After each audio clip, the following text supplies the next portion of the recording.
পিতৃপ্রাণ যুব কল্যাণ সমবায় সমিতির উদ্যোগে আয়োজিত পঞ্চম বার্ষিক ইসলামী মহাসম্মেলনের শেষ অধিবেশনে সম্মানিত সভাপতি সাহেব,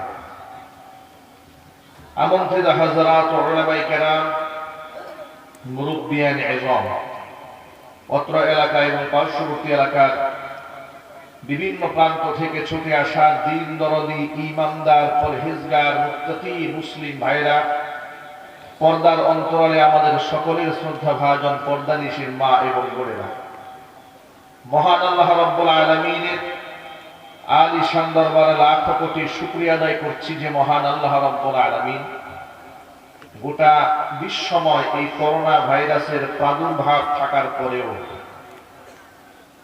এ পর্যন্ত আমাদেরকে সুস্থতার নিয়ামত দান করেছেন এবং অসংখ্য অগণিত প্রতিকূলতা বাধাকে ডিঙিয়ে কোরআনের মাহফিলে আসার তৌফিক দান করেছেন।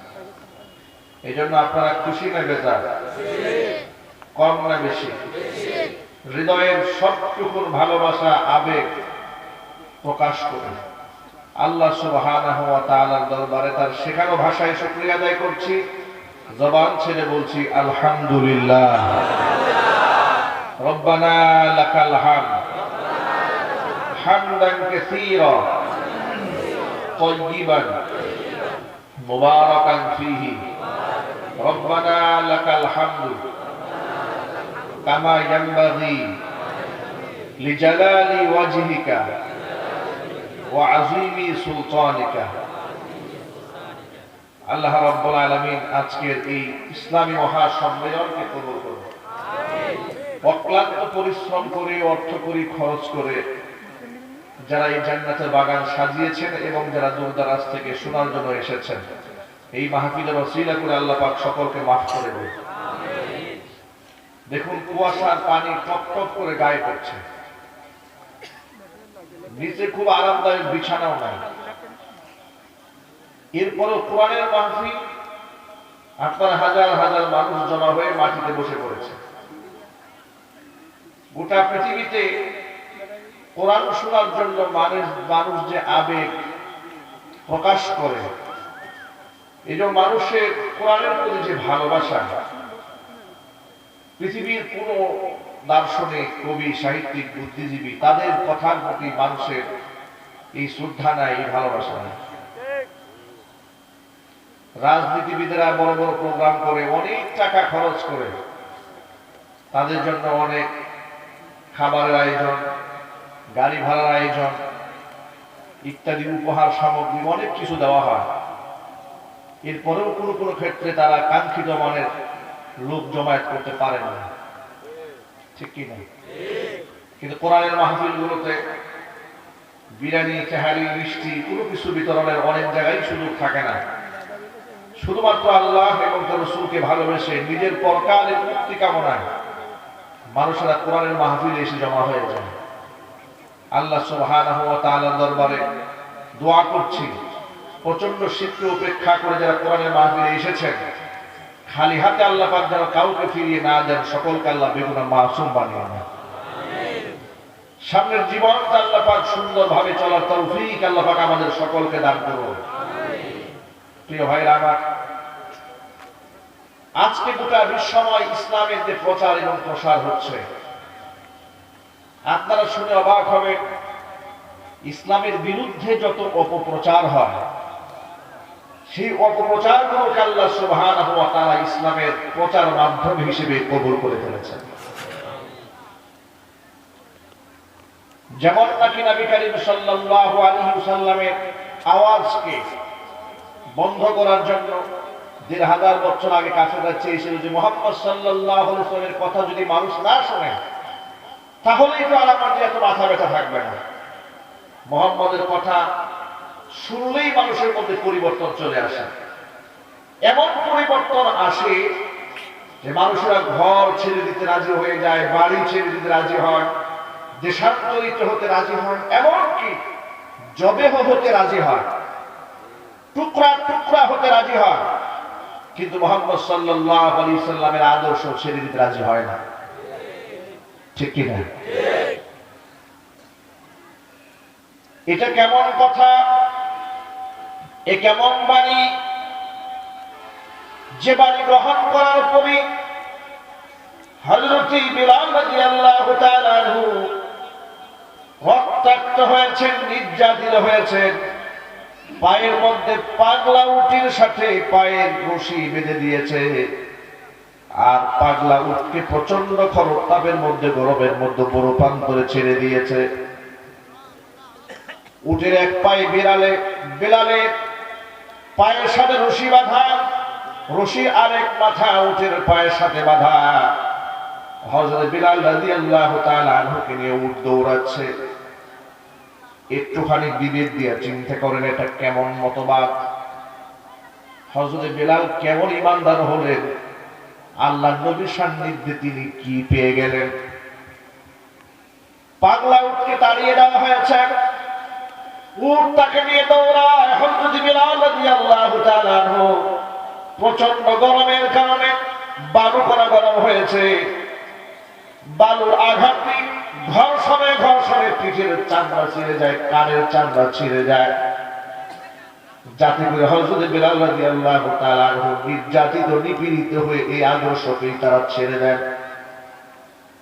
আশ্চর্যের ব্যাপার কি জানে, উট যখন দৌড়াতে দৌড়াতে ক্লান্ত হয়ে গেল, পরিশ্রান্ত হয়ে গেল, উট আর দৌড়াতে পারে না। হযরত বিলাল রাদিয়াল্লাহু তাআলা আনহুকে নিয়ে উটটা দাঁড়িয়ে গেছে। হযরত বিলাল রাদিয়াল্লাহু তাআলা আনহু অস্ফুট আওয়াজে, কথা মুখ থেকে বের হয় না, বেহুশি হালাত। এমন অবস্থা উমাইয়া ইবনে খালদ বড় একটা পাথরের টুকরা বুকের মধ্যে চাপ দিয়ে ধরেছে, যাতে নড়াচড়া করতে না পারে। আর ডেকে ডেকে বলছে, বিলাল এখনো সময় আছে, মুহাম্মদের কাছে যাও, আর মুহাম্মদের কালিমা প্রত্যাখ্যান করো। তুমি আমার গোলাম, আমি তোমার মুরিদ, আমি তোমাকে যা বলবো তোমাকে সেটাই শুনতে হবে, সেটাই মানতে হবে। কালিমা ছাড়ো, ধর্মকে ছেড়ে দাও। বিলাল রাদিয়াল্লাহু তাআলা আনহুর জবান থেকে জোরে আওয়াজ বের হয় না, অস্ফুট আওয়াজে যে কথাগুলো বের হয়েছিল হাদিসের কিতাবে সোনার অক্ষরে লেখা রয়েছে, তার জবান থেকে উচ্চারিত হচ্ছিল আহাদ আহাদ আহাদ, লা ইলাহা ইল্লাল্লাহ মুহাম্মাদুর রাসূলুল্লাহ। প্রিয় ভাইরা আমার, এ কোন মতাদর্শ, এ কোন আদর্শ, যে আদর্শের জন্য মানুষের এভাবে নিজের জীবনটাকে সঁপে দেয়? এটা কেমন আদর্শ, যে আদর্শ গ্রহণ করতে গিয়া সাহাবায়ে কেরাম পরিবার পরিজন থেকে আলাদা হয়ে দেশান্তরিত হয়ে হিজরত করে মদিনায় চলে যায়, হাবশায় চলে যায়? কোন আদর্শ, কেমন সত্য এটা? মানুষ কিভাবে দিলের মধ্যে এটাকে ধারণ করেছে? কারণ আল্লাহর নবীর জবান থেকে কান দিয়ে কথা ঢুকেছে, হৃদয়ে কথা রেখাপাত করেছে, হৃদয়ের মধ্যে কুফরি শিরকি বেদাতি সমস্ত ময়লা দূর করে আল্লাহ পাক হিদায়াতের নূর দ্বারা অন্তর আলোকিত করে দিয়েছে। আল্লাহ রাব্বুল আলামিন কোরআন মাজিদে এই জন্য হাবিবকে ডাক দিয়ে বলেন, ও নবীজি, আমি আপনাকে এমন একটা কিতাব দিলাম, আলিফ লাম রা, কিতাবুন আনজালনাহু ইলাইকা লিতুখরিজান নাসা মিনাজ যুলুমাতি ইলান নূর বিইذনি রাব্বিহিম ইলা সিরাতিল আজিজিল হামিদ। এমন একটা কিতাব আমি আপনার উপর নাযিল করেছি, যাতে করে মানুষদেরকে আপনি অন্ধকার থেকে আলোর পথে বের করে নিয়ে আসতে পারেন। জোরে জোরে বলেন সুবহানাল্লাহ। এই আলো, এই সত্যকে গ্রহণ করলেন হযরত বিলাল রাদিয়াল্লাহু তাআলা, গ্রহণ করলেন খাব্বাব, গ্রহণ করলেন খুবাইব, গ্রহণ করলেন আম্মার, গ্রহণ করলেন সুমাইয়া রাদিয়াল্লাহু তাআলা আনহা। সকলেই সম্মানিত হয়ে গেলেন। কাফেররা বড় পেরেশান হয়ে গেল। মুহাম্মদের জবানের এত শক্তি, মুখ দিয়ে যা বলে কান দিয়ে ঢুকলে সেই লোকটাই পাগল হয়ে যায়, সেই লোকটাই তার আদর্শ গ্রহণ করার জন্য মরিয়া হয়ে যায়। ভাইরা আমার, মরিয়া হবে না কেন? গ্রহণ করবেই না কেন?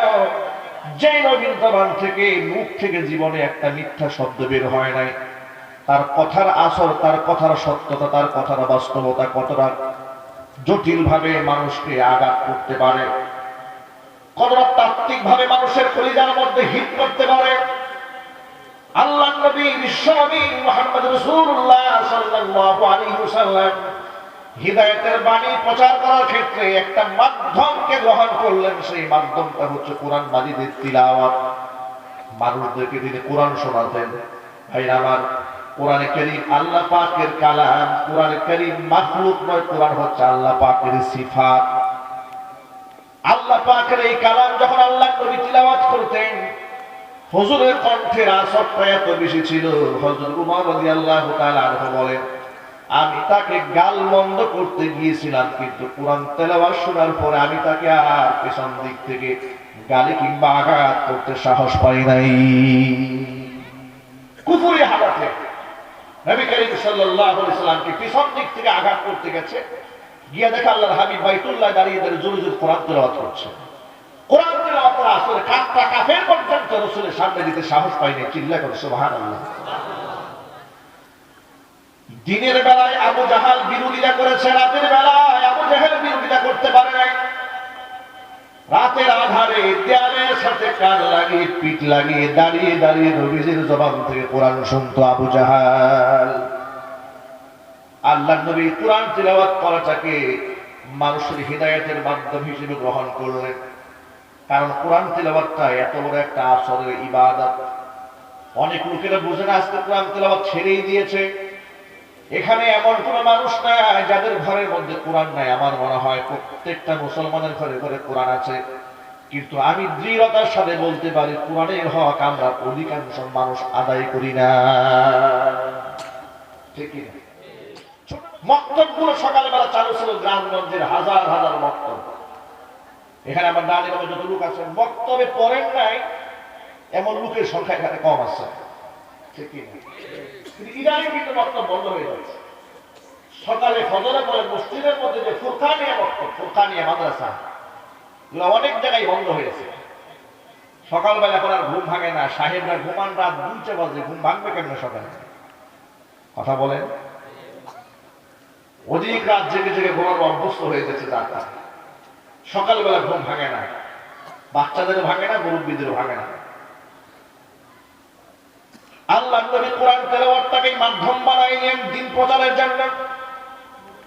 বিশ্বনবী সাল্লাল্লাহু আলাইহি সাল্লামের একটা বড় দায়িত্ব ছিল মানুষদেরকে কোরআন তেলাওয়াত করে শোনানো। কোরআন মাজিদ আল্লাহ সুবহানাহু ওয়া তাআলা তুলে ধরেছেন, কাবা ঘর পুনর্নির্মাণ করার পরে ইব্রাহিম আলাইহিস সালাতু ওয়াস সালাম আল্লাহর কাছে একটা দোয়া করেছিলেন। সেই দোয়াটা কি?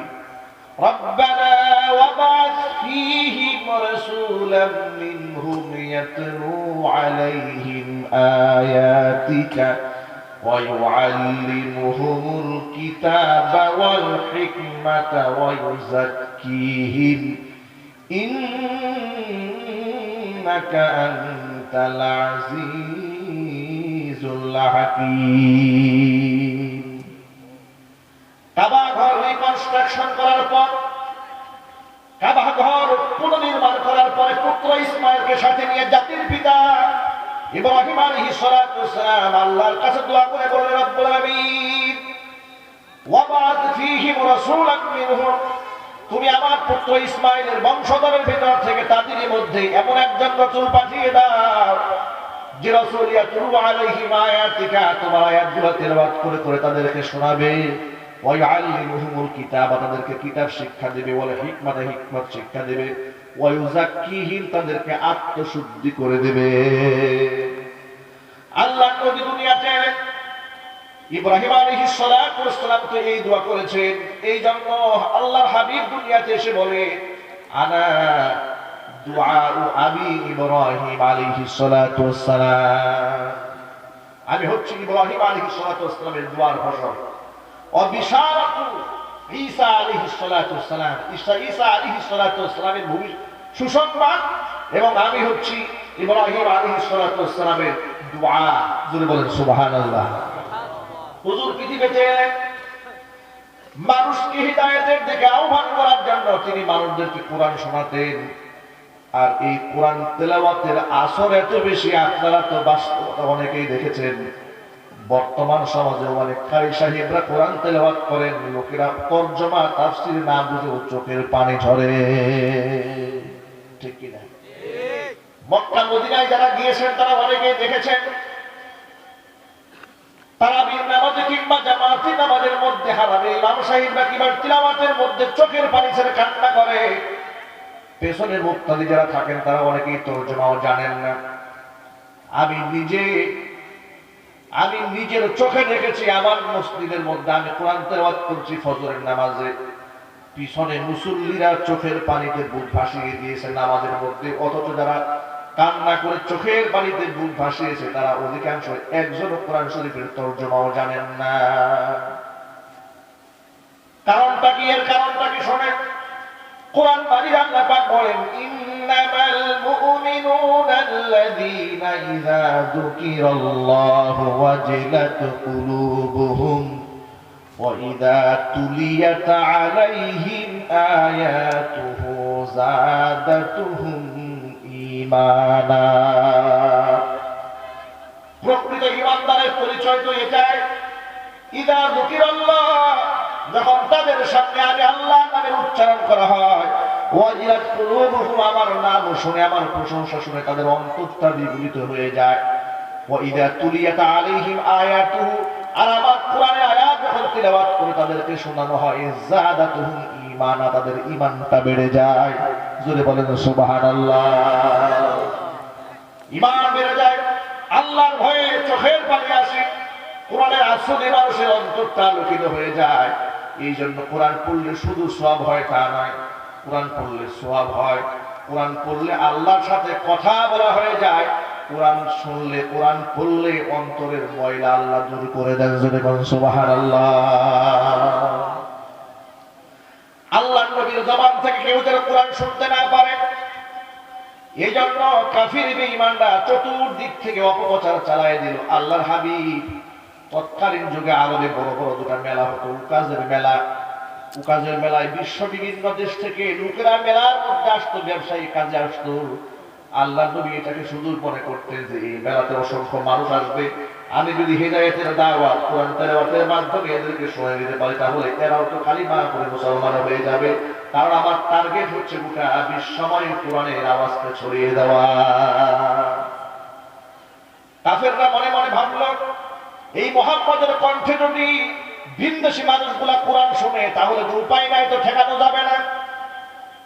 আবু জাহেল, উতবা, সাইবা, ওয়ালিদ ইবনুল মুগীরা তারা প্ল্যান প্রোগ্রাম করলো, নিজেরা টিম গঠন করলো, যাতে করে মুহাম্মদ সাল্লাল্লাহু আলাইহি ওয়াসাল্লামের কণ্ঠ থেকে কেউ কোরআন তেলাওয়াত শুনতে না পারে।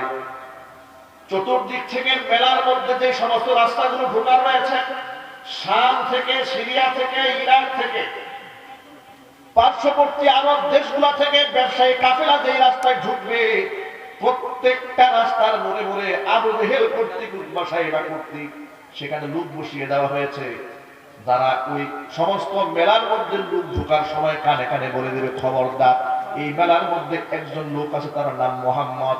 এটা এত বড় পাগল আর এত বড় জাদুকর, যার মুখের কথা শুনলেও বাপ সন্তানের সম্পর্ক নষ্ট হয়ে যায়। জোরে জোরে বলেন নাউযুবিল্লাহ। চতুর্দিক থেকে তারা আওয়াজ তুলল, মুহাম্মদের কথা শোনা যাবে না, মুহাম্মদ পাগল, মুহাম্মদ জাদুকর। নাউযুবিল্লাহ। এই কথাগুলো বলবো উদ্দেশ্য কি ছিল বলেন তো? উদ্দেশ্য ছিল মানুষ যেন মুহাম্মদ সাল্লাল্লাহু আলাইহি ওয়াসাল্লামের কথা না শুনে, তার কাছে না যায়, গেলে কি হয়ে যাবে? মানুষ কোরআনের প্রতি আকৃষ্ট হবে, হিদায়াত গ্রহণ করে ফেলবে। এটা ছিল তাদের অপপ্রচার। কিন্তু এই অপপ্রচারটাকে আল্লাহ সুবহানাহু ওয়া তাআলা প্রচার মাধ্যম বানিয়ে দিয়েছে। জোরে জোরে বলেন সুবহানাল্লাহ। এমন তো হতে পারত, মেলার মধ্যে আল্লাহ নবী কোথায় কোরআন তেলাওয়াত করছে, যারা এলাকায় মেলায় ঢুকেছে তারা হয়তো নাও শুনতে পারত। মুড়ে মুড়ে ঢোকার সময় যখন ঢুকছে আর কানে কানে আওয়াজ দেওয়া হচ্ছে, মুহাম্মদ মুহাম্মদ মুহাম্মদ মুহাম্মদ। যত মানুষের কানে মুহাম্মদ সাল্লাল্লাহু আলাইহি ওয়াসাল্লামের নামটা ঢুকিয়ে দেওয়া হয়েছে, প্রত্যেকটা মানুষের মধ্যে মুহাম্মদ সাল্লাল্লাহু আলাইহি ওয়াসাল্লামের কে দেখার জন্য আগ্রহ সৃষ্টি হয়ে গেছে। তারা মনে মনে ভাবলো, জীবনে এতবার মেলা আসলাম, কোনোদিন কথা শুনি না, যে মানুষের কথা শুনলে পিতা মাতার সম্পর্ক নষ্ট হয়, পিতা পুত্রের সাথে ঝগড়া বেঁধে যায়, ভাই ভাইয়ে ঝগড়া লাগে, দিবস সৃষ্টি হয়, এটা আবার কোন জাতের পাগল? তাকে একটু দেখা দরকার। সুবহানাল্লাহ বলবেন না? দেখেন ষড়যন্ত্র, অপপ্রচারকে আল্লাহ প্রচার মাধ্যম বানাই দিলেন। আল্লাহ পাক বলেন ইন্নাহুম ইয়াকিদুনা কাইদা ওয়া আকিদু কাইদা, ওরা কৌশল অবলম্বন করে, ওদের কৌশলটাকে আমি উল্টায় আবার কৌশল বানাই নেই। সুবহানাল্লাহ বলতে ইচ্ছে করলো না আপনাদের? এই কথাগুলোর মূল উদ্দেশ্য কি, এর রেজাল্ট আমি পরে বলছি, ভালো করে শুনুন। ওরা অপপ্রচার চালাই দিল, মুহাম্মদ সাল্লাল্লাহু আলাইহি ওয়াসাল্লামের কথা শোনা যাবে না। বিদেশ থেকে আগত সমস্ত মানুষের মধ্যে মুহাম্মদ সাল্লাল্লাহু আলাইহি ওয়াসাল্লামকে দেখার একটা আগ্রহ সৃষ্টি হয়ে গেল। কারণ হচ্ছে আল ইনসানু হারিসুন ফিমা মুনিয়া, মানুষকে যেই কাজে নিষেধ করা হয় বেশি, ওই কাজে মানুষের আগ্রহ তৈরি হয় বেশি। বাবা প্রতিদিন ঘর থেকে বের হয়ে যায়, কোনোদিন বলে না খাটের নিচে কি আছে একটু খবরদার তাকাইবা না, কোনোদিন বলে না। ছেলে কোনোদিন খাটের নিচে দেখেও নাই। হঠাৎ করে একদিন বের হয়ে যাওয়ার সময় বলে ছেলে খবরদার খাটের নিচে তাকাবি না, সমস্যা আছে। ছেলে মনে মনে ভাবতেছে কোনদিন বলে না খাটের নিচে তাকাইতে, নিষেধ করে না, আজকে হঠাৎ করে এমন কি হলো, খাটের নিচে আছেটা কি? আমাকে বললো যে খাটের নিচে দেখা যাবে না। ঠিক আছে আব্বা আপনি যান, আপনি চলে যান, আমি জীবনও তাকাবো না খাটের নিচে। আর মনে মনে ভাবতেছে এটা তো আমাকে দেখতেই হবে, আছেটা কি? কোনদিন তো বলে না। মানুষের এটা হলো মেজাজ মানুষের, আপনি যে কাজে নিষেধ করবেন ওই কাজে মানুষের আগ্রহ তৈরি হবে যে করলে কি হবে। কথা বলে ঠিক কিনা? এটা মানুষের একটা ফিতরাত, এটা মানুষের একটা স্বভাব। তারা রাসূল সাল্লাল্লাহু আলাইহি ওয়াসাল্লামের কথা যেন না শুনে বাধা দিয়েছে, ওদের মধ্যে প্রবল আগ্রহ সৃষ্টি করে দিয়েছেন কে? যদি বলেন কে? আল্লাহ আগ্রহ বাড়িয়ে দিয়েছে। তাড়াতাড়ি আমার নবীর কাছে যা, আমার নবীর দেখ। তারা মনে মনে ভাবলো জীবনে কত পাগল আমরা দেখেছি, তাহলে সর্বশেষ এই পাগলটা একটাবার দেখে আসি। জীবনে কত জাদুকর দেখলাম, এমন জাদুকরের কথা কোনোদিন শুনি নাই যে জাদুকরের কথা শুনলে পিতা পুত্রের মধ্যে ঝগড়া লেগে যায়। কথা না হয় না শুনলাম, অন্তত পক্ষে একটাবার চেহারাটা দেখে আসি।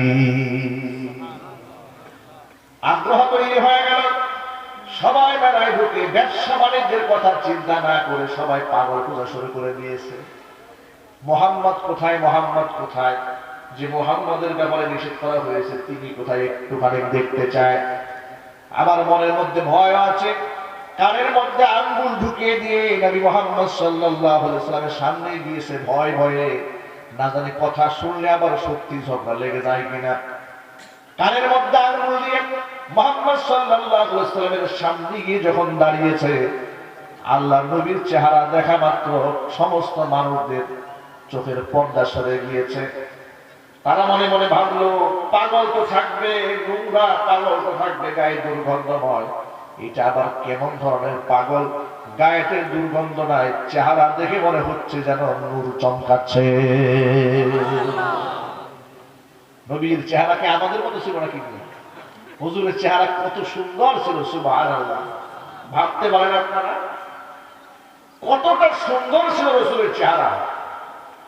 পৃথিবীতে এত সুন্দর চেহারা আল্লাহ পাক আর বানান না। আরো আসতে সুবহানাল্লাহ। ইউসুফ আলাইহিস সালাতু ওয়াস সালামের চেহারা দেখে মহিলারা হাত পেতে কোথায় তাকিয়ে আছে। আল্লাহু আকবার। এরকম করে আল্লাহ পাক রাসূলকে বানিয়েছে, আর ওরা বলেছে পাগল। আল্লাহ পাক বলেন ওয়ামা সাহিবুকুম বিমাজনুন, তোমাদের সাথী, তোমাদের বন্ধু পাগল নয়, আমার হাবিব পাগল নয়, তিনি আমার রাসূল। চেহারা এত সুন্দর, পুরোটা এত সুন্দর করে সাজানো গোছানো, মুখের দাড়িগুলো চাপ দাড়ি, গায়ের স্কিনটা শিশু বাচ্চাদের মতো মসৃণ, এত সুন্দর দেহ আল্লাহর হাবিবের। নবীর চেহারা দেখা মাত্র তাদের ধারণা চেঞ্জ হয়ে গেল যে না, এটা কোনো পাগল হতে পারে না। নিঃসন্দেহে যারা আমাদেরকে তার ব্যাপারে পাগল বলেছে তারা নিঃসন্দেহে কোন দুর্বিষণ দিয়ে এসেছে। দেখি এত সুন্দর মানুষ, জবানটা একটু শুনে দেখি তিনি কি বলে।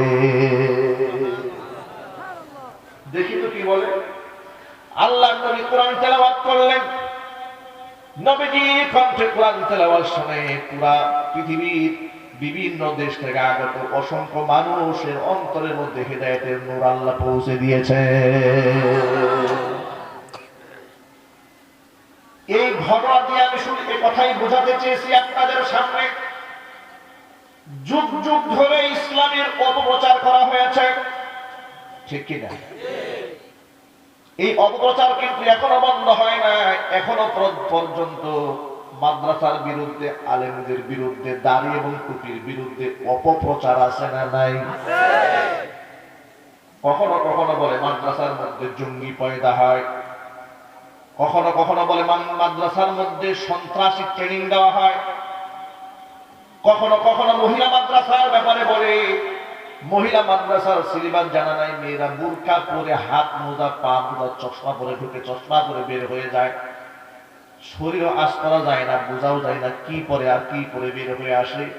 এখানে নজরদারি বাড়ানো দরকার। 2-3 বছর আগে নারায়ণগঞ্জের এক বড় নেত্রী তিনি মহিলা মাদ্রাসার ব্যাপারে মন্তব্য করে বলেছিলেন মহিলা মাদ্রাসাগুলোর মধ্যে গোয়েন্দা নজরদারি বাড়ানো দরকার। জোরে জোরে বলেন নাউজুবিল্লাহ।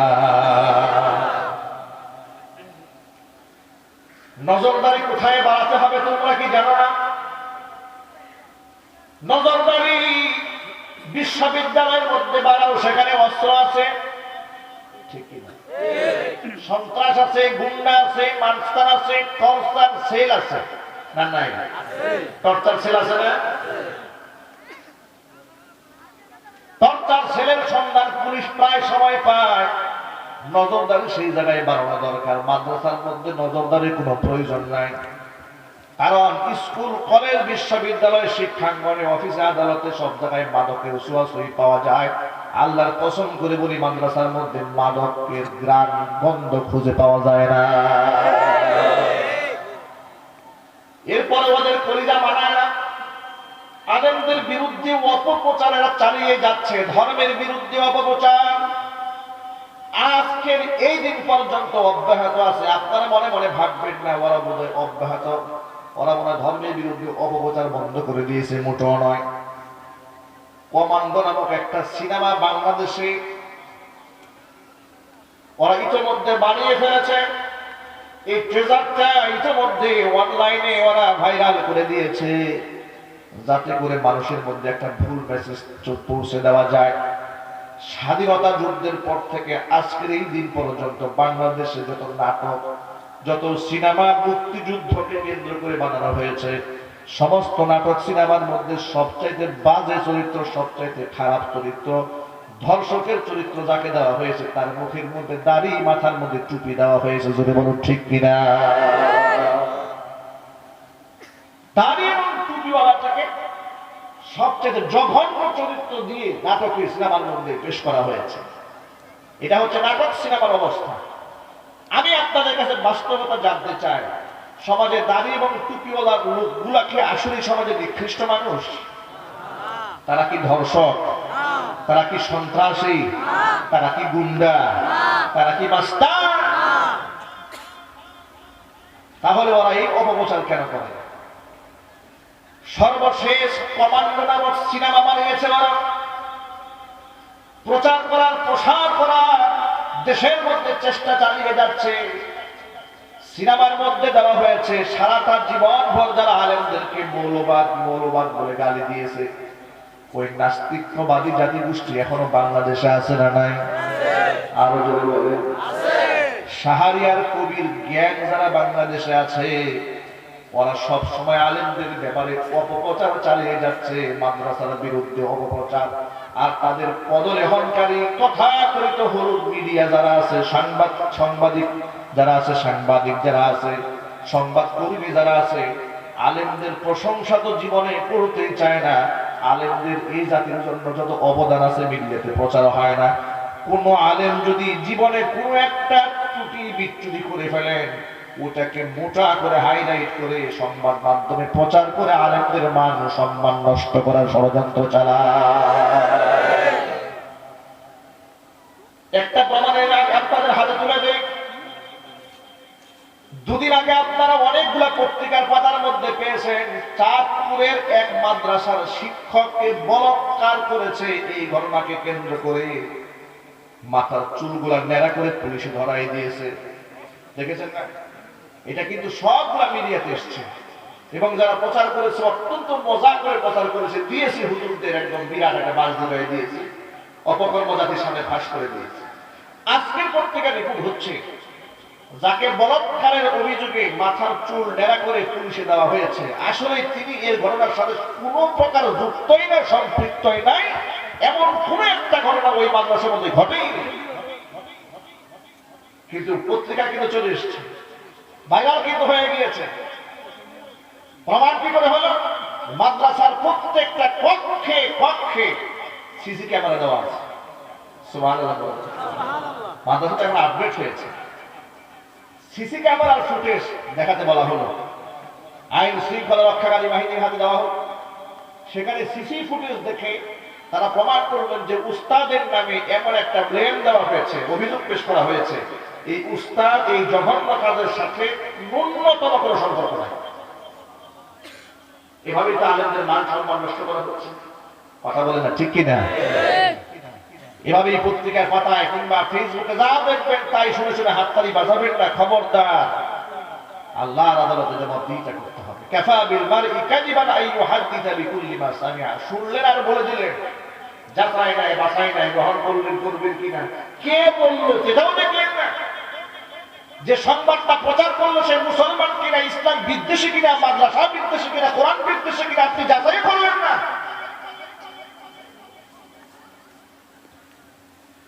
আলেমদের বিরুদ্ধে এইভাবে অপপ্রচার চালিয়ে যাচ্ছে ওরা। কমান্ডো সিনেমা বানানো হয়েছে, সেই সিনেমার মধ্যে ওরা এইভাবে সাজিয়েছে গোটা সিনেমাটা। যে সিনেমার মধ্যে সাজানো হয়েছে কালিমা খচিত একটা পতাকা, সেখানে লেখা আছে লা ইলাহা ইল্লাল্লাহু মুহাম্মাদুর রাসূলুল্লাহ। এই কালিমা খচিত পতাকার মধ্যে একটা পিস্তল, একটা রাইফেলের ছবি দেওয়া, অস্ত্রের ছবি। এমনকি এই কালিমা পতাকা যারা ধারণ করেছে, এই ব্যানারটাকে যারা গ্রহণ করেছে, সবগুলার মাথার মধ্যে টুপি আছে, মুখের মধ্যে লম্বা লম্বা দাড়ি আছে, গায়ের মধ্যে পাকিস্তানি তালিবানি কাবলি জামা পরা, আর প্রত্যেকটা অস্ত্রধারী। এরা গোটা বাংলাদেশটাকে এই অস্ত্রধারীরা, মৌলবাদীরা ঘেরাও করে ধরেছে দেশকে ধ্বংস করার জন্য। এই হচ্ছে সিনেমা। আর এই দাড়ি টুপি জঙ্গি সন্ত্রাসী মৌলবাদীদের কাছ থেকে দেশকে রক্ষা করার জন্য ইন্ডিয়া থেকে ভাড়া করা নায়ক দেব নামক এক লোক, সেই ব্যক্তি হাতের মধ্যে ঢাল নিয়ে দেশটাকে রক্ষা করার জন্য মৌলবাদের কাছ থেকে ঝাঁপিয়ে পড়তেছে বীর দর্পে। এই হচ্ছে সিনেমার একটা অংশ। যে ট্রেজারটা ইতিমধ্যে অনলাইনে ভাইরাল করা হয়েছে। আপনারা মেহেরবানি করে জবাব দিয়ে বলে বলুন, এটা আমার ডানে বামে অনেক উলামা এখানে আছে, এখানে আমন্ত্রিত অনেক উলামা এখানে আছেন, আপনাদের দেশের আলেমদের ব্যাপারে আপনারা বলবেন। আমাদের ঢাকার কথা বলা দরকার নেই, আপনাদের ঢাকাটা জানেন না। এখানে যত আলেম আপনারা পেয়েছেন, তাদের কারো হাতে জীবনে অস্ত্র দেখেছেন? এভাবে জবাব শুনতে চান, ইমানদারের মতো জবাব দেবেন। তাদের কারো হাতে আপনারা অস্ত্র দেখেছেন? মাস্তানি করতে দেখেছেন? মানুষ খুন করতে দেখেছেন? ধর্ষণ করে দেখেছেন? তাহলে ওরা এই সিনেমা বানিয়ে ওরা এই দেশের ব্যাপারে কি মেসেজ বিশ্বের সামনে তুলে ধরতে চায়?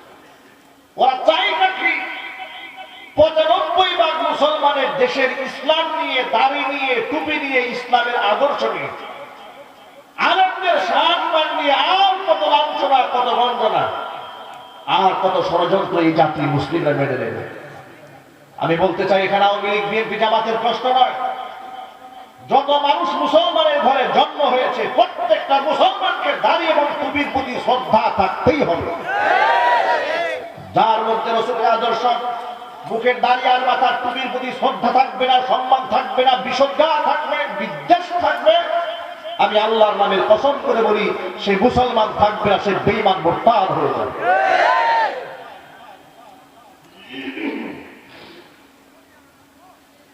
ও যুবক ভাইরা আমার, এভাবেই ওরা অপপ্রচার চালিয়ে যায়, কিন্তু লাভ নাই। যত অপপ্রচার ওরা চালাচ্ছে, ইসলামের গতিবিধি কিন্তু থেমে নাই, ইসলাম কিন্তু এগিয়ে যাচ্ছে। জোরে বলেন ঠিক কিনা?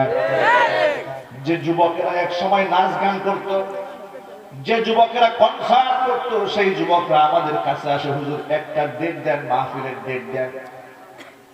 এই কক্সবাজার থেকে আমাকে অসংখ্য যুবকেরা বলেছে, হুজুর সারাটা জীবন ভর আমরা নাচ গান করেছি, কনসার্ট করেছি, কিন্তু আমরা এখন থেকে আর কনসার্ট করবো না, তাফসির মাহফিল করবো, তাড়াতাড়ি ডেট দেন। গত বছর যুবকরা গিয়েছে আমার কাছে, আমি বললাম ভাই ডেট নেই, দেওয়া যাবে না। বলে হুজুর ডেট যদি না দেন তাহলে আপনাকে সাক্ষী রেখে বললাম বাড়িতে গিয়ে গানের আয়োজন করবো। আমাকে থ্রেট দিচ্ছে, ডেট দিবেন নাকি কনসার্ট করবো বলে। আমি বললাম দেশে অনেক হুজুর আছে, তাদের দাওয়াত দেন, আমার সুযোগ পাই, আমি দিতে পারবো। বলছে না, আপনাকে দিতেই হবে, না দিলে আপনাকে সাক্ষী রেখে বললাম বাড়িতে গিয়ে গানের আয়োজন করবো। এভাবে গোটা দেশের চিত্র চেঞ্জ হয়েছে। মানুষ আলেমদেরকে ভালোবাসতে শিখেছে, আলেমদেরকে শ্রদ্ধা করতে শিখেছে, আলেমদের জবান থেকে কথা শুনতে চাই। জোরে বলুন ঠিক কিনা?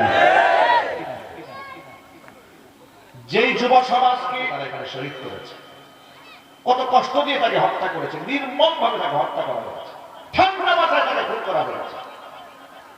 ওরা কারা? যারা আমার দেশের সেনাবাহিনীকে মারতে চায়, এদেশের শ্রেষ্ঠ সন্তানকে যারা হত্যা করে, ওরা কারা? এরা হচ্ছে রাষ্ট্রের দুশ্মন, স্বাধীনতার দুশ্মন, দেশের দুশ্মন। কথা বলে ঠিক কিনা? ওরাই রাষ্ট্রদ্রোহী, ওরাই দেশের দুশ্মন, ওরাই স্বাধীনতার দুশ্মন, সার্বভৌমত্বের দুশ্মন।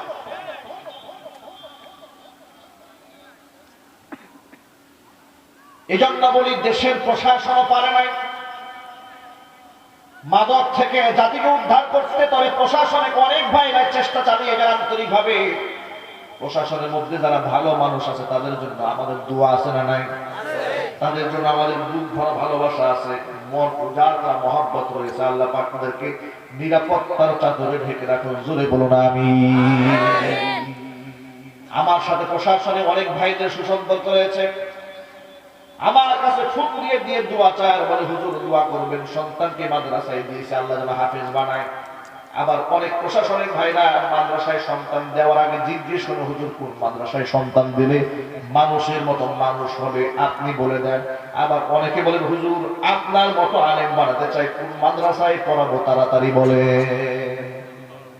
প্রশাসনের মধ্যে এই ধরনের ভালো মানুষ যেমন আছে, প্রশাসনের মধ্যে এমন লোক আছে, মানুষ নামে মানুষ রিক্সাওয়ালার কাছ থেকে চান্দা নেয়, লেবুওয়ালার কাছ থেকেও চান্দা নেয়, ঠেলাওয়ালার কাছ থেকে চান্দা নেয়, আছে না নাই? আরো জোরে বলে। গত বছর একটা ভিডিও ভাইরাল হয়েছিল, রিক্সাওয়ালাকে থামিয়ে বলে, বেটা যা যাওয়ার তাড়াতাড়ি দিয়ে, আজান হয়ে গেছে, নামাজ যাইতে হবে। কত বড় পরহেজগার ঘুষখোর দেখেছেন, তাড়াতাড়ি যা যাওয়ার দিয়ে যে আজান হয়ে গেছে, নামাজে যেতে হবে। আহারে কপাল পোড়া। ও যুবক ভাইরা আমার, এজন্য বলতে চাই, প্রশাসনের মধ্যেও অনেক ভালো মানুষ আছে, কোনো সন্দেহ নাই, কিন্তু সরিষার মধ্যেও ভূত ঢুকে যায়, বেড়াই খেত খাওয়া শুরু করে। এই জন্য দেশের যুবকদেরকে ভালো বানানো যায় না। কিন্তু এই সমস্ত যুবকদের আলেমদের প্রতি কত ভালোবাসা, কত আবেগ, কত উৎসাহ। তাকাই দেখেন মাঠের যুবকদের সংখ্যা বেশি। সুবহানাল্লাহ পড়েন। আজকে কক্সবাজারের বিচ পারে, যেহেতু গতকাল আমার উফিয়াতে প্রোগ্রাম ছিল, আজকে মনে মনে ভাবলাম গোটা বিশ্বের সর্ববৃহৎ সমুদ্র সৈকত বাংলাদেশের এই সুন্দর জায়গা কক্সবাজার যেহেতু আসলাম, একটুখানি বিচ পারে ঘুরে আসি। সুগন্ধা পয়েন্টে ঢোকার সাথে সাথে অসংখ্য যুবক, শত শত যুবক ঘেরাও করে ধরেছে, হুজুর সেলফি উঠায়, ছবি তোলা শুরু করে দিয়েছে। হুজুর ইউটিউবে বয়ান শুনি, ইউটিউবে আপনার বয়ান শুনি, ইউটিউবে আপনার বয়ান শুনি। মানে তাদের সাথে আমি কিসের কক্সবাজার ঘুরবো? তাদের সাথে সেলফি উঠাতে উঠাতে ক্লান্ত হয়ে পড়ে ওই এক কর্নারে গিয়ে দাঁড়িয়ে বসে আছি। যে এত আবেগ, এত উচ্ছ্বাস, আর এত অসংখ্য যুবক আমাদের আলোচনা শোনেন, যা আমাদের দিনটাকে ভরে যায় এই কথা ভেবে, যে এই যুবক তো নাচ গান শোনার কথা কথা বলে ঠিক, তারা আজকে গান বাজনা ছেড়ে দিয়েছে। আল্লাহু আকবার। অসংখ্য যুবকেরা মেসেজ পাঠিয়ে বলে হুজুর নাচ গান বন্ধ করে দিয়েছি, এখন আর গান শুনি না, সিনেমা দেখি না। এখন আলেমদের বয়ান শুনতে শুনতে ঘুমায় যায়, কোরআন তেলাওয়াত শুনতে শুনতে ঘুমায় যায়। অনেক যুবকের বলে হুজুর আপনার আযানকে রিংটোন বানিয়ে রেখেছি, আপনার আযানকে অ্যালার্ম বানিয়ে রেখেছি, ফজরের ঘুম ভাঙে আপনার আযান শুনে। এই যে যুবকদের মধ্যে মাইন্ডটা চেঞ্জ হয়ে গেল। ওরা আলেমদের ব্যাপারে বিশুদ্ধা করে, আলেমদেরকে মৌলবাদী বলে, সন্ত্রাসী বলে, আর বলে তোমাদের সাথে খেলা হবে। কথা বলে না কেন? এই পাগল দেশে আছে না? খেলা খেলতে চাও তোমরা আলেমদের সাথে, তোমাদের মতো পাগল প্লেয়ারের সাথে আলেমরা খেলে না। কারণ খেলা হয় শিয়ানে শিয়ানে, সমানে সমানে খেলা হয়। বাচ্চাদের সাথে, অযোগ্য লোকের সাথে খেলা হতে পারে না। জোরে বলুন ঠিক কিনা? আপনারা হয়তো বলতে পারেন হুজুর অযোগ্য কেন? এত বড় বড় নেতা, বিরাট ভুরি আছে, অনেক কষ্ট করে ভুরি আছে, টাকার অভাব নাই। আমি বলবো কোরআন মাজিদ বলে দিয়েছে, এটা তো আমি বলার কেউ নয়। কোরআন মাজিদ আল্লাহ রাব্বুল আলামিন বলেন কুল হাল ইয়াস্তাবিল্লাযীনা ইয়া'লামুনা ওয়াল্লাযীনা লা ইয়া'লামুন ইন্নামা ইয়াতাযাক্কারু উলুল আলবাব। ওরা আপনি বলেন যারা জানে আর যারা জানে না তারা কোনোদিন সমান হতে পারে না। যারা আলেম আর আলেম যারা নয় তারা সমান হতে পারে না। বলেছেন কি? একটু জোরে বলতে হবে। কে বলেছেন? যারা বলেন আল্লাহ পাক বলেন যারা আলেম আর যারা আলেম নয় তারা কোনোদিন সমান নয়। তাহলে রাস্তাঘাটের যে কোনো লোক আলেমদেরকে ডেকে বলবে খেলা হবে আপনাদের সাথে, আর আলেমরা খেলতে যাবে, এত শিশু তো আলেমরা নয়। জোরে বলুন ঠিক কিনা? তোমাদের মতো থার্ড ক্লাস, তোমাদের মতো ফাউল প্লেয়ারের সাথে আলেমরা খেলে না। আলেমদের সাথে খেলতে এসো না, গজবে ধ্বংস হবে। আলেমরা ওয়ারাসাতুল আম্বিয়া, নবীগণের ওয়ারিস, তারা এই জামানার শ্রেষ্ঠ আল্লাহর ওলি। আলেমদের সাথে নাফরমানি করবে না। আল্লাহ নবী সাল্লাল্লাহু আলাইহি ওয়াসাল্লাম বলেছেন, হাদিসে কুদসির মধ্যে এসেছে, মান আদালি ওয়ালিয়ান ফাকাদ আযানতুহু বিল হারবি। যেই ব্যক্তি আমার ওলির সাথে দুশমনি রাখে, যেই ব্যক্তি আমার ওলির সাথে দুশমনি রাখে, আমি আল্লাহ তাদের সাথে যুদ্ধের ঘোষণা করি।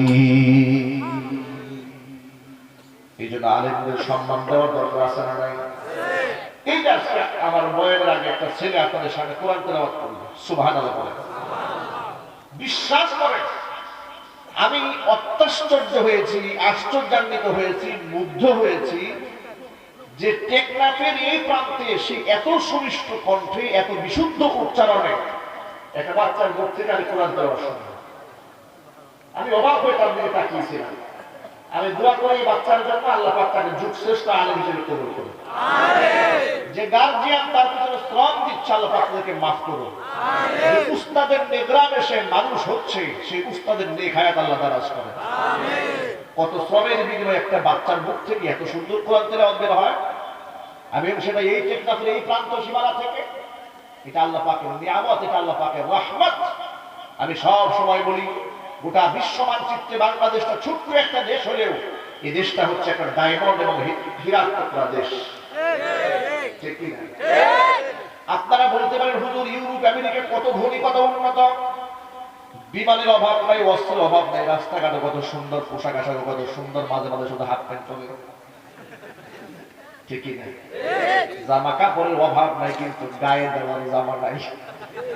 লাভ ওই জামা কাপড় থেকে লাভ কি? যে জামা কাপড় আমার গায়ে উঠে, আমার সম্ভ্রম থাকে না, ওই জামা দিয়ে আমি করবো কি? ইদানিং তো যুবকরা প্যান্ট পরে, এখানে সিরা, এখানে সিরা, এখানে সিরা। ওই সিরা প্যান্ট পরা হয় এখন কক্সবাজারে ঢুকে নাই, ঢুকেছে।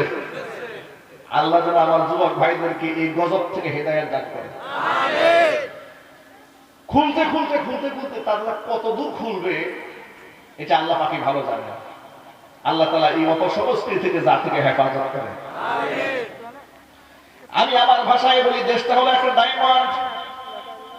কেন বলি শুনে, আমার দেশে যতগুলো হাফেজ কোরআন রয়েছে বিশ্বের কোন দেশে এত হাফেজ নাই। এই দেশে যত আলেম রয়েছে পৃথিবীর কোনো দেশে এত আলেম নাই।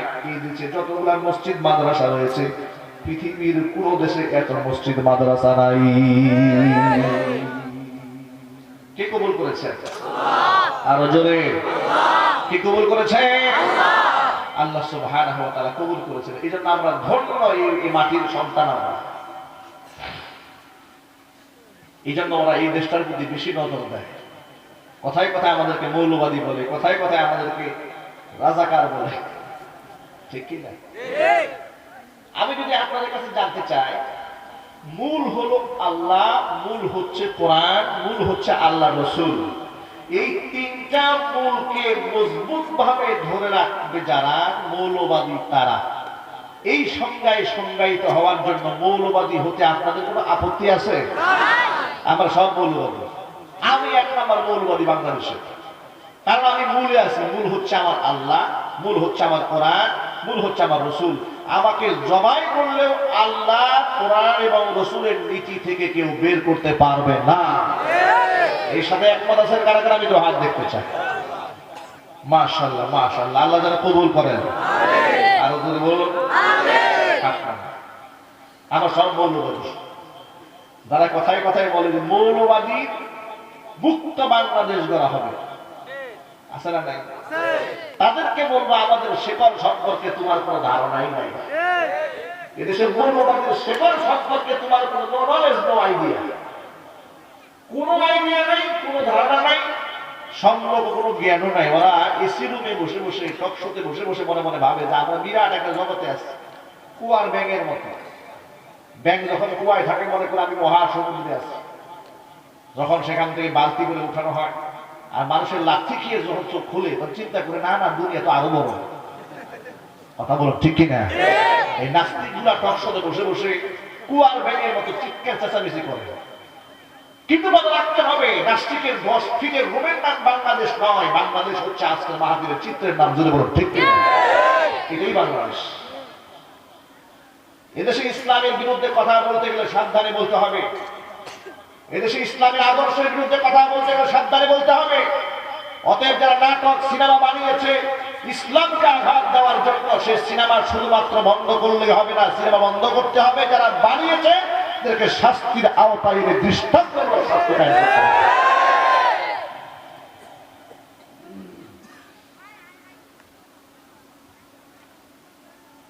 উলামায়ে কেরাম হচ্ছে জাতির শ্রেষ্ঠ সন্তান, জাতির অবিসংবাদিত নেতা, জাতির দাঈ ইলাল্লাহ, যারা রাহবার ইলাল্লাহ, আল্লাহর পথে নিজেরা চলে, মানুষদেরকে আল্লাহর পথে আহ্বান করে। নাটক সিনেমা কিংবা সন্ত্রাসী কর্মকাণ্ড, জঙ্গিবাদ থেকে মানুষদেরকে প্রশাসন দিয়ে ফিরিয়ে রাখা সম্ভব হয় না। আলেমবান নসিহত করেন, আলেমদের বয়ান শুনে শুনে যুবকরা নামাজি হয়। আর যেই যুবক 5 ওয়াক্ত নামাজি হয়ে যায় সেই যুবক কোনোদিন মাদক সেবী হতে পারে না। এই জন্য যত ভাইরা এখানে এসছেন, আমি 5টা সবক দিয়ে আমি আমার বয়ান শেষের দিকে নিয়ে যাব। ভালো করে মনে রাখতে হবে, নবী করিম সাল্লাল্লাহু আলাইহি ওয়াসাল্লাম বলেছেন বুনিয়াল ইসলামু আলা খামসিন